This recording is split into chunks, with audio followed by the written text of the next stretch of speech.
Emily Carter's mornings always began with quietness, the kind of silence that felt heavy instead of peaceful. She lived in a small, neat house in Portland, Oregon, where everything looked calm from the outside, but inside her heart, nothing felt settled anymore. Every day followed the same rhythm, and that rhythm had slowly drained her spirit. She stood in the kitchen on a cool morning, listening to the soft hum of the kettle and watching the sunlight fall across the counter. It was a warm sight, but she didn't feel any warmth inside herself. Her husband, Thomas, sat at the dining table just as he had for years. He was older than her, much older, and their lives no longer flowed together. He wasn't a bad man. He never shouted, never hurt her, never created drama. But he also never reached for her heart, never noticed the tiredness behind her smile, never sensed the loneliness that grew inside her day after day. Emily often wondered if he ever looked at her properly anymore, or if she had become part of the house's furniture, useful, familiar but invisible. She prepared breakfast quietly, moving through the routine she knew too well. She set the plate in front of him, and he gave her the same polite nod he always did. "Thank you," he said without lifting his eyes from the newspaper. His voice was calm, but it carried no emotion, no connection. She stood there for a moment, waiting for something more, something human, but nothing came. And she felt that familiar ache returning, the one she tried to push down every day. Her life with Thomas was not cruel, just empty.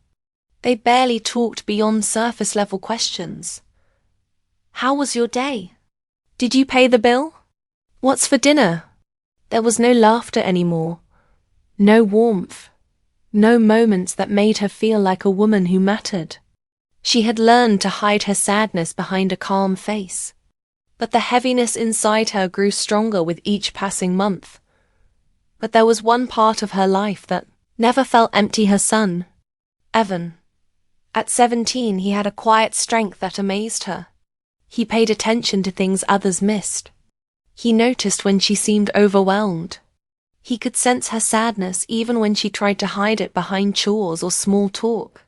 Sometimes he looked at her with worry, and that look alone made her hold herself together. He was the one person who still made her feel seen. That morning, Evan walked into the kitchen, rubbing sleep from his eyes.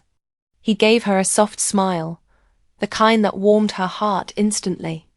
"Morning, Mom," he said, and just that simple greeting made her breathe a little easier. He had a gentle way of speaking, a way that made her feel like she mattered. "How did you sleep?" he asked, and something about the sincerity in his voice made her chest tighten. She didn't want him to worry, so she nodded and said, "Fine." Even though she hadn't slept well in months, Evan glanced toward his father, then back at her, as if he could sense the tension she never spoke of. He stepped closer and squeezed her shoulder gently before grabbing his backpack. That small gesture made her feel grounded again. She didn't know how she would survive the emotional emptiness of her marriage if not for her son's quiet presence. He was her anchor in a life that felt like it was drifting away from her. After dropping Evan at school, she drove to her job at a small bookstore downtown. The bookstore was her escape, a place where she could breathe without feeling judged or ignored. She loved organizing shelves, talking to customers, and losing herself in the soft music that played throughout the store. It was the only place where she felt like her real self, the version of her she had almost forgotten. But even there, her thoughts circled back to her life at home. She couldn't remember the last time she had felt appreciated, or the last time someone had asked her how she felt, not what she did, not what she cooked, not what she needed to complete, but how she truly felt inside. Her marriage had become a long conversation without emotion, a home without warmth. That morning, at the bookstore counter, she caught herself thinking about the moment she had watched Thomas sip his coffee earlier. He had looked so distant, so unaware of her existence that it had sparked a quiet fear inside her. She wondered if this was how the rest of her life would look, days repeating like a loop, her heart slowly shrinking until she couldn't feel anything anymore. On her drive home that evening, the question wouldn't leave her mind. Is this the life I'm meant to stay in? Is this all there is for me? She wasn't asking for grand romance or dramatic gestures. She simply wanted to feel understood, valued, and emotionally alive again. She wanted someone to see her, not just exist beside her. When she reached home, she saw Evan sitting on the porch steps, waiting for her. He looked up with concern the moment she stepped out of the car. His eyes softened as if he already knew her heart was heavy. "Long day?" he asked. She tried to smile, but it didn't fully reach her eyes. Evan stood up and wrapped his arms around her in a simple, warm hug. And as she leaned into him, she realized something powerful. She wasn't completely alone. Her marriage might feel lifeless, but her bond with her son was real, strong, and full of emotional truth. He was the one person who made her feel grounded, the one connection that kept her heart from closing completely. But deep inside her, a quiet truth was forming, something she could no longer ignore. Something inside her was about to change, and part of her was terrified, but another part felt ready. The rain had been falling since morning, tapping softly against the bookstore windows as customers rushed in and out. Emily didn't mind the rain. It made the store feel warmer, safer, almost like a small world she could hide inside. She was busy arranging a table of new arrivals when she heard a voice behind her. A voice filled with surprise and a little disbelief. "Emily? Emily Carter?" She turned quickly, almost dropping a stack of books. Standing in front of her was Michael Bennett, a name she hadn't spoken or heard in nearly 20 years. He looked older, of course everyone did, but something about him was still exactly the same. His eyes held the same warmth, and his smile carried the same easy charm she remembered from her early 20s. She felt her breath catch for a moment. "Michael? Is that really you?" He laughed softly. "I can't believe it. I walked in thinking I'd grab a book for the flight. And then there you were." Emily's heart raced with an emotion she hadn't felt in a long time. Not attraction. Not anything improper. Just surprise mixed with a strange bittersweet happiness. Michael had been a close friend once. Someone she trusted deeply. Someone she used to talk with for hours when she was young and full of dreams. "What are you doing in Portland?" she asked. "Work trip," he replied. "I live in Seattle now. I'm only here for a couple of days." He paused, studying her face with a gentle curiosity. "You look good, Emily, really good." She laughed, a natural, warm laugh she didn't even know her body remembered how to make. It felt freeing, like a piece of her old self had just slipped back into place. They stood there talking, catching up like 30 minutes were only 3 seconds. She told him about the bookstore, about Evan, and a little about life. He told her about his job, his travels, and the years that had shaped him. There was no flirting, no unspoken promise, no dangerous energy. It was just two people reconnecting after a long time, yet it stirred something tender inside her. A reminder of who she used to be before life became so heavy and quiet. Michael pointed to a novel on the front table. "We used to talk about this author, remember? You always said their stories made you cry." "Still do," she admitted. "You haven't changed," he said softly. She felt something slip inside her chest at those words. She had changed so much that sometimes she couldn't recognize herself. But hearing him say it made her feel seen in a way she hadn't felt in years. They talked until his phone buzzed with a reminder. "My meeting," he sighed. "I have to go. But it was really good seeing you, Emily." "You too," she said, meaning every word. Before leaving, he hesitated for a second. "Maybe I'll stop by again before I leave town." She nodded. and he gave her a warm smile before walking out into the rain. When the door closed behind him, Emily felt a strange mix of joy and confusion swirling inside her.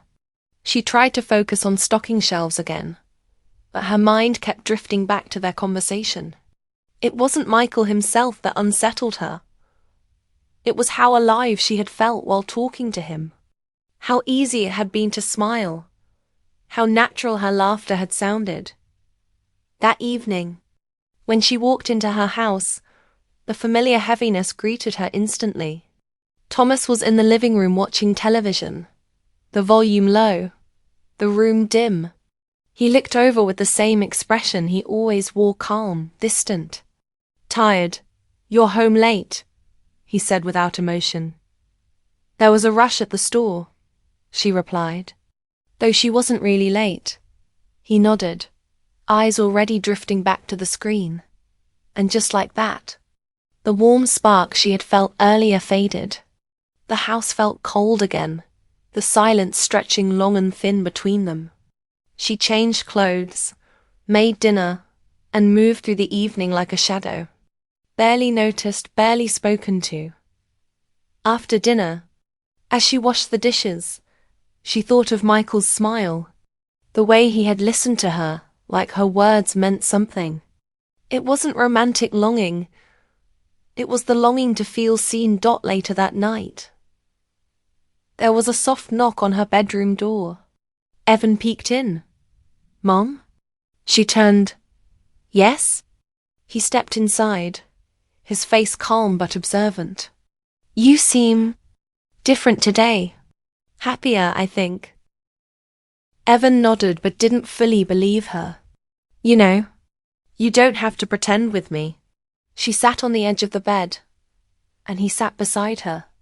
Evan had always been her emotional mirror. He saw everything she tried to hide. "It was just someone I used to know," she finally said, keeping her voice steady. "Someone from a long time ago. Someone important." She hesitated. "Someone who reminded me of who I used to be." Evan didn't push. Instead, he put a hand on her arm. "I'm glad you smiled today, Mom. You don't smile enough." Her eyes softened. "I know." His presence alone steadied her heart. Evan was her strength, her comfort, the one person who kept her from completely breaking under the quiet pressure of her life. But as she lay in bed that night, staring at the ceiling, one thought stayed with her. Why did talking to Michael feel like breathing for the first time in years? She didn't have an answer yet, but she knew this something inside her had started to wake up. Something she didn't understand, something she wasn't ready to talk about. And she had no idea how much it would change everything. In the weeks that followed, the bookstore became more than just Emily's workplace. It became the place where her heart slowly began to wake up. Michael kept his promise and returned. Sometimes he bought a book, sometimes he just stopped by to talk, and sometimes he simply smiled at her from across the room, as if he understood her thoughts before she even spoke. Their conversations stayed respectful and gentle, never crossing lines. Yet something inside her shifted every time he appeared. He brought a different kind of energy into her life. He remembered small details she once told him. He asked questions that showed he cared. He listened, really listened, in a way she had almost forgotten people could. Emily didn't seek romance. She didn't crave something forbidden. What she longed for was connection, human warmth, and Michael, without even trying, reminded her that such warmth still existed in the world. But with this new feeling came guilt. Not guilt for anything she did, she had done nothing wrong, but guilt for the emotions she could no longer deny. Emily had never imagined her heart could feel alive around someone else while still being married. She carried that guilt quietly, like a weight she couldn't set down. One evening, she stood at the kitchen sink, washing dishes while the sound of the television drifted from the living room. Thomas sat in his usual chair, his eyes fixed on the news, his face expressionless. He had barely said more than a handful of words to her all day. The distance between them felt wider than it had ever been, and Emily felt it pressing against her chest. She looked at him for a long moment. His hair had thinned more. His shoulders slumped slightly. He was aging in front of her. Yet he didn't seem aware of how much she had changed too. They lived side by side, but their hearts were miles apart. She wasn't angry at him. She wasn't resentful.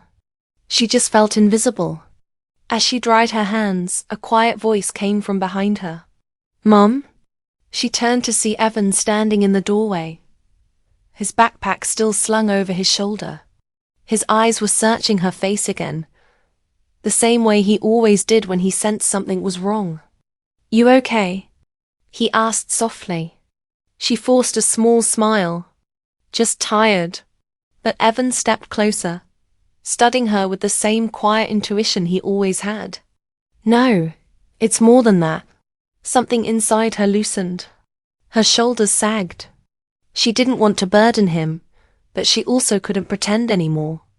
"I'm just confused," she whispered. Evan didn't move for a moment. Then he gently placed his hand on her arm. "Is it about Dad?" Emily felt her throat tighten. She didn't want her son to see her sadness, but he already did. "I feel alone, Evan," she admitted in a soft, trembling voice. "Your father and we don't connect anymore. We don't talk.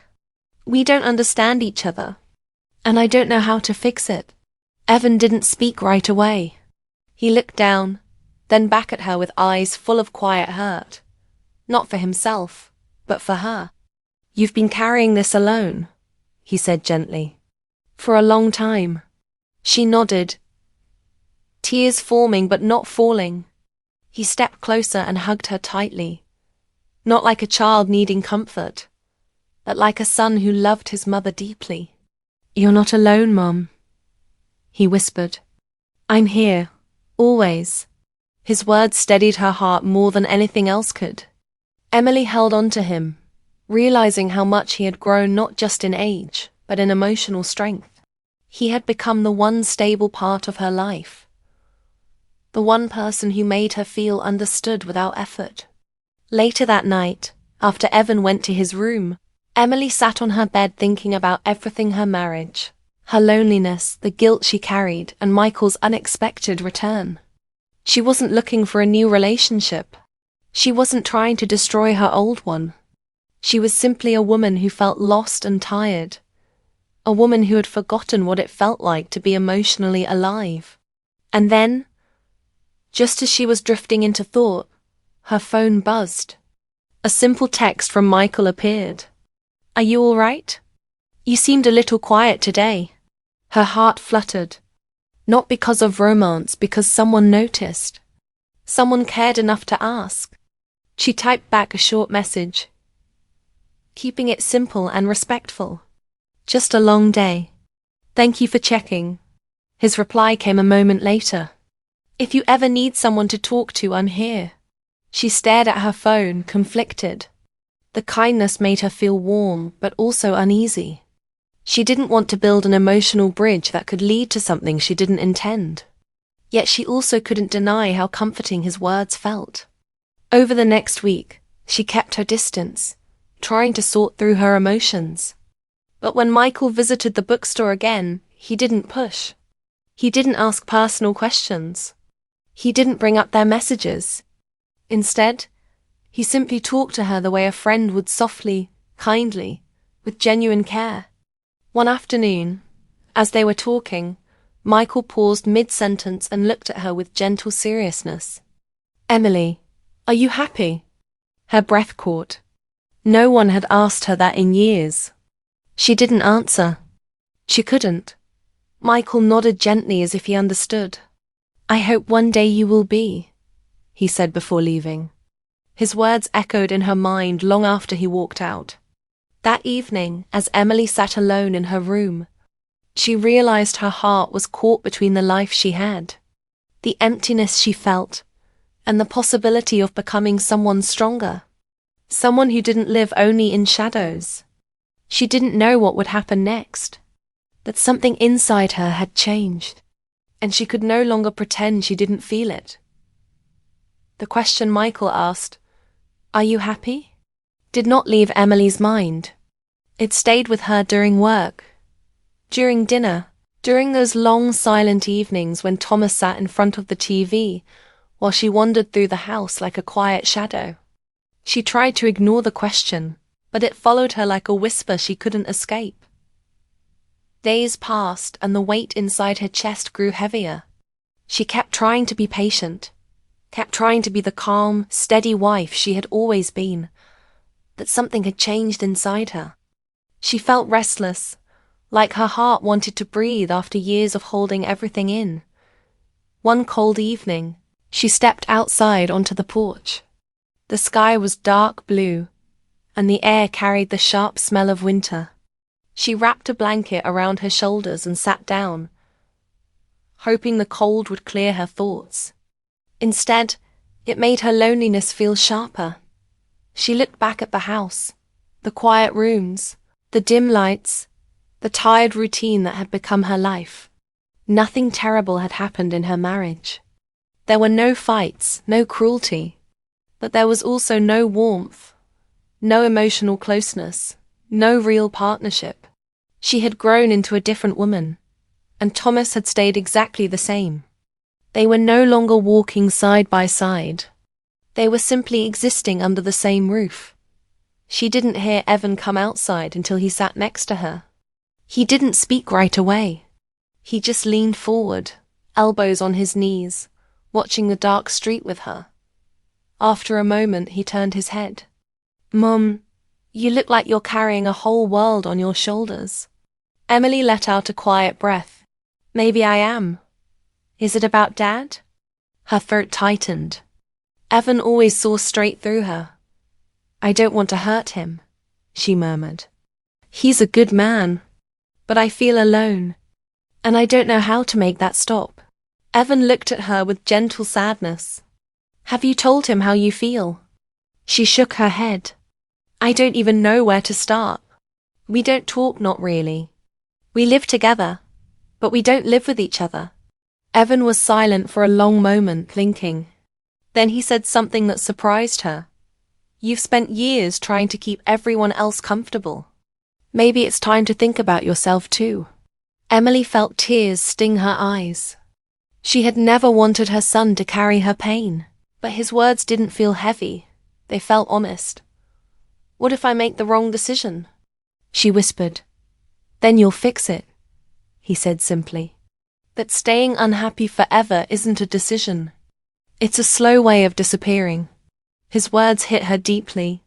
She had been disappearing bit by bit, year after year, into a quiet, colorless life. And she didn't want that anymore. Later that night, after Evan went to bed, Emily sat alone in her room, staring at the wall. She thought about her marriage, her responsibilities, her dreams, and the woman she used to be before life became so heavy and routine.